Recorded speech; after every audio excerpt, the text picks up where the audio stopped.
Olá, eu sou a Ana e o vídeo de hoje é para vos falar sobre as minhas leituras do mês de Abril. Eu não sei se esta luz está alguma coisa decente, porque esta casa tem menos luz do que a anterior e, portanto, eu ainda estou a tentar perceber com que tipo de luz é que eu consigo gravar. Eu geralmente gravo sempre com luz natural, que é aquilo que vocês estão a ver agora.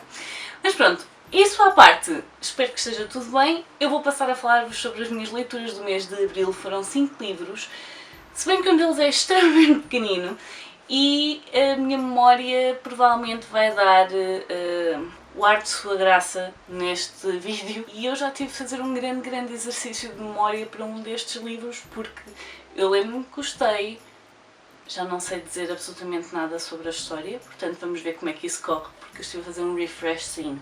Vamos ver. Portanto, o primeiro livro que eu li em Abril foi um livro que eu comecei a ler numa viagem de autocarro e acabei nesse dia ou no dia seguinte. Foi um livro que foi muito rápido de ler e esse livro foi A Hipótese do Amor, de Ali Hazelwood. Eu estava muito curiosa com este livro, para começar porque tinha ouvido muitas coisas boas, segundo porque é sobre mulheres na STEM, portanto Ciência, Tecnologia, Engenharia e Matemática, é o que STEM significa, portanto mulheres que estão em áreas relacionadas com ciência e que geralmente, não estando vedadas a mulheres, também não estão propriamente preparadas para as receber, porque ainda são maioritariamente áreas masculinas e em que as mulheres não têm tanto espaço para brilhar como um homem. Pronto, e portanto estava muito curiosa com este livro, eu gostei muito, eu passei o tempo todo que li este livro a dar risinhos, eu não sei, a palavra era giggling, o tempo todo. Eu gostei imenso desta história. Finalmente encontrei personagens que são como eu, em certos aspectos, e portanto foi muito giro ver dessa perspectiva. Temos aqui a história da Olive e do Adam, que acabam por entrar num relacionamento falso, porque a Olive está preocupada que dois amigos dela não se vão relacionar como ela acha que devia, só porque ela já namorou com o rapaz, e ela quer que a amiga perceba que não, que eles os dois não iam funcionar, ela sabia isso, e portanto ela prefere que eles os dois estejam juntos porque são efetivamente o par perfeito um para o outro, só que está com medo que a amiga esteja com alguma solidariedade feminina de não se querer envolver com alguém com quem ela já esteve, e então ela entra num relacionamento falso para lhe dizer está tudo ok, como vês eu estou com alguém. No entanto, o relacionamento falso com quem ela entra é um professor académico, não é um professor dela, é alguém que faz parte da academia onde ela está a fazer pós-graduação, se não me engano, e portanto é todas as peripécias que vêm daqui de um relacionamento falso. Eu achei muito giro e fiquei com muita curiosidade para ler mais da autora. Entretanto, isso já aconteceu e ia falar disso nas leituras do mês de outubro. Não correu assim tão bem como com este, infelizmente. Mas este foi muito giro. Depois, li aqui Limites da Fundação, um livro que me foi enviado pela saída de emergência. Eu tenho estado a adorar conhecer mais de Isaac Asimov. Isaac Asimov, a primeira vez que eu tive contacto com a escrita dele foi aí em 2002, 2003, quando estava no 11º, ou no 10º, já nem sei muito bem. E foi com um conto que se chama True Love. Eu adorei esse conto e portanto tem sido muito bom estar a descobrir mais da escrita do autor. Adorei a premissa deste livro. Este livro acaba por funcionar como uma sequela da primeira trilogia da Fundação, portanto Os Limites da Fundação. Aqui o que vai fazer é tentar procurar a Terra original, portanto, se os seres que aparecem nestas histórias têm todas as mesmas características físicas, a mesma anatomia, portanto, 2 pernas, 2 braços, uma cabeça, por dentro é tudo a mesma coisa, então isso só pode significar que eles vêm de um planeta de origem e, portanto, todos os humanos são espalhados pelo universo, acabam por vir todos do mesmo planeta de origem. E, portanto, onde é que está esse planeta de origem? Este livro é todo a tentar encontrar a Terra original. Eu achei fantástico. Acho que está muito bem jogado aqui a forma como o autor volta a pegar na primeira fundação, na segunda fundação, na forma como eles nunca sabem se a segunda fundação existe mesmo, se estão a ser manipulados mentalmente. eu adorei este livro, gostei mesmo muito e portanto estou muito ansiosa para continuar a ler as coisas de Isaac Asimov e continuar aqui de volta da Fundação. Espero que a saída de emergência tenha preparado o próximo para breve. E é no próximo livro que a porca começa a torcer o rabo, porque até aqui eu lembrava-me daquilo que tinha lido e chego a este e vum, vai ladeira abaixo. E esse livro é O Vidas Seguintes, de Abdulrazak Gurnah, que foi até há pouco tempo tinha sido o último Prémio Nobel da Literatura. E portanto, este livro foi escolhido para o Clube de Leitura. E a questão aqui é, eu lembro-me que gostei de ler, lembro-me exatamente o que é que eu não gostei tanto nesta história, que são as partes mais militares. Portanto, nós temos aqui uma história contada tecnicamente em duas partes, nós seguimos maioritariamente 2-3 pessoas, e uma parte da nossa história é-nos contada numa perspectiva mais militar. E essa foi a parte que eu não gostei tanto. Não sei se foi pela forma como foi contada, porque mesmo a escrita parecia diferente nessa parte da história, mas eu estive a fazer um refresh só para vos dar aqui um bocadinho da ideia do que este livro é. Basicamente nós temos aqui um rapaz que decide abandonar a sua aldeia, decide abandonar os pais e vai para a cidade. Na cidade ele vai começar a trabalhar, que era o que ele queria, era sair da aldeia dele e ver mais. E ele começa a trabalhar num sítio, nos barracões, onde trabalha com alguém que está, no fundo, a gerir esses barracões, esses armazéns, onde está muitas coisas, incluindo, por exemplo, mobiliário, por aí fora. E, eventualmente, ele vai perceber que tem uma irmã, que eu agora não tenho certeza, penso que ele não sabia que a mãe estava grávida, tenho a ideia que ele não sabia que tinha uma irmã, e ele vai buscar a irmã, vai levá-la com ele, vai acabar por arranjar uma casa. No entanto, está a instalar uma guerra e ele vai acabar por se querer alistar. E quando ele faz isso, decide que vai voltar a levar a irmã para a aldeia onde estava, vai deixá-la com tios e diz-lhe que quando a guerra eventualmente terminar, ele vai voltar à aldeia para ir buscar a irmã.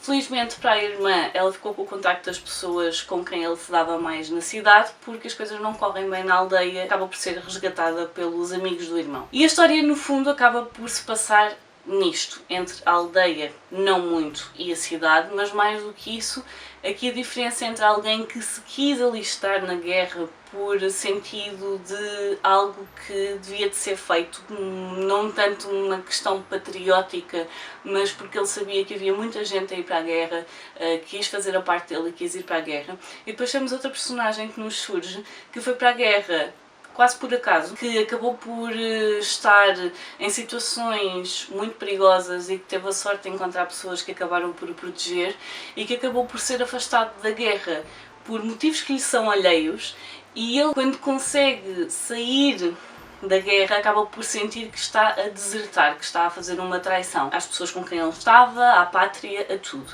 E portanto nós temos aqui duas perspectivas de guerra, temos aqui questões familiares, temos aqui a forma como eles se relacionam, todas as personagens que estão aqui. Eu gostei mesmo muito de ler o livro, lá está, eu não vos consigo dizer mais do que isto, principalmente não sem dar spoilers. E eu gostei mesmo muito, fico curiosa para ver mais alguma coisa do autor, porque achei mesmo a forma como ele escreveu a história está muito interessante, apesar de eu não me lembrar de quase nada, mas eu sei o que é que o livro me fez sentir. E lá está, a única coisa que eu não tinha gostado foi mesmo as partes da guerra, portanto, tirando isso, gostei muito deste livro. O livro seguinte é de uma autora que eu descobri há, sei lá, 2-3 anos atrás e que eu adorei, e é aqui A Ilha das Árvores Desaparecidas, de Elif Shafak. Eu tinha adorado 10 minutos e 38 segundos neste mundo estranho e eu gostei muito de conhecer esta história. A Ilha das Árvores Desaparecidas está focado muito no Chipre. Eu sabia pouquíssimo sobre o Chipre. Não fazia ideia que a ilha estava dividida entre gregos e turcos, que havia uma parte que era mais grega, uma parte mais turca, e que a ilha está literalmente dividida a meio, que existem muitas guerras entre os dois lados, que já morreu muita gente, que as coisas continuam a não estar bem nos dias de hoje. E portanto, eu não fazia nada ideia sobre isto, e esta história é-nos contada aqui da perspectiva de uma figueira, e é-nos contada da perspectiva da filha de duas pessoas que saíram da ilha, que eram de partes opostas e que decidiram abandonar a ilha para poderem ter uma vida em conjunto, fazerem a sua vida e poderem viver como eles queriam.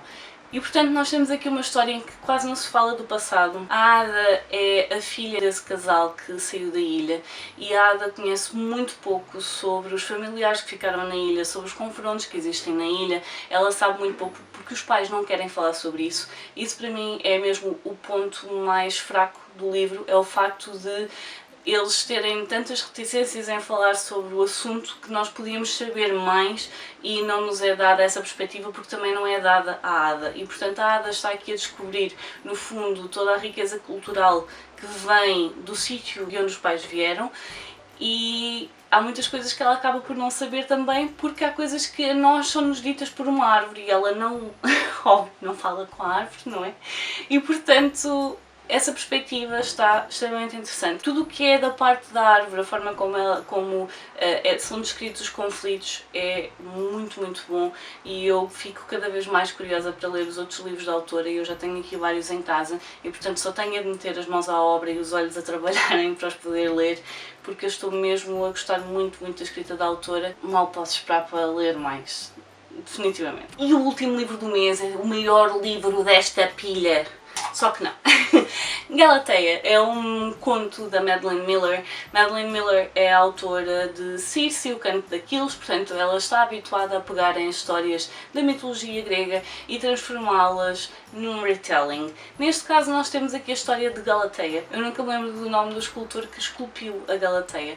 Galateia foi uma estátua. Ele acabou por se enamorar dessa estátua e, se não me engano, foi Hera que pegou então nessa estátua e deu-lhe vida, soprou-lhe vida e essa estátua passou a ser uma mulher de carne e osso e ele acabou por a desposar. No fundo, aqui, Galateia fala sobre essa mulher, não no sentido em que ela já foi uma estátua, no entanto nós temos aqui alguém que está num casamento quase forçado com alguém por quem ela não nutre absolutamente sentimento nenhum que seja bom, é como se ela estivesse a ir contra tudo o que lhe vem de dentro. Eles têm uma filha, agora não tenho certeza, e no fundo ela está preocupada com a criança, mas também está preocupada com a sua própria saúde mental. E houve aqui uma coisa que me fez muito pensar no papel de parede amarelo, muito a nível de saúde mental, das coisas em que às vezes quem está à nossa volta não compreende aquilo que nós estamos a sentir e acaba por, às vezes, achar que está a fazer algo para o nosso bem, mas que acaba por fazer ainda pior. Isto é uma história muito pequenina, as letras também é pequeníssima. Como eu disse quando falei no haul, este livro está traduzido para português, no entanto não em formato físico. A Minotauro lançou em e-book, eu não tenho certeza de como é que vocês o conseguem arranjar ou quanto é que ele custa, no entanto ele está disponível pela Minotauro. E achei extremamente interessante, então com uma coisa tão pequenina nós conseguimos sentir a angústia desta mulher que no fundo tem aqui ligação então ao mito, mas também de uma perspectiva muito contemporânea de alguém que está num casamento no qual não tira absolutamente nada de vantajoso para si e que há até uma certa repulsa, mas ao mesmo tempo sabe o que é que aquela pessoa espera dela, sabe como se comportar para fazer com que não seja tão mau para ela como poderá ser, porque ela tem as duas perspectivas. Revolve-nos aqui um bocadinho as entranhas e portanto é pequenino, mas é daqueles que nos dá um bocado de murro no estômago, vale muito a pena, gostei muito de o ler. E portanto estes são os 5 livros que eu li no mês de Abril. Gostei imenso destas histórias, gostei mesmo muito. Abril, apesar de ter sido um mês em que eu não li imensos livros, foram todos livros muito bons, livros que me ficam na memória e outros que nem tanto, mas lá está. Às vezes nós não sabemos como falar sobre um livro ou a história varre-se muito depressa da nossa memória, mas apesar de nós não estarmos a conseguir dizer os detalhes, sabemos como nos fez sentir e há certas coisas que eu sei que num canal não é só como me fez sentir um livro que eu venho para aqui dizer como um livro me fez sentir, também convém saber um bocadinho o que é que li, não é? Mas definitivamente foi um livro que eu gostei de ler e quero muito ler mais do autor para confirmar então aqui a minha experiência de leitura. Digam-me nos comentários se já leram algum destes livros, pelo menos Os Limites da Fundação e A Ilha das Árvores desaparecidas têm uma sugestão de leitura, portanto podem ir ver se quiserem saber um bocadinho mais sobre eles. Deixem-me então nos comentários a dizer se já leram algum deles, se ficaram com curiosidade em relação a algum deles. Eu por hoje vou ficar por aqui, adeus e até à próxima. Tchau!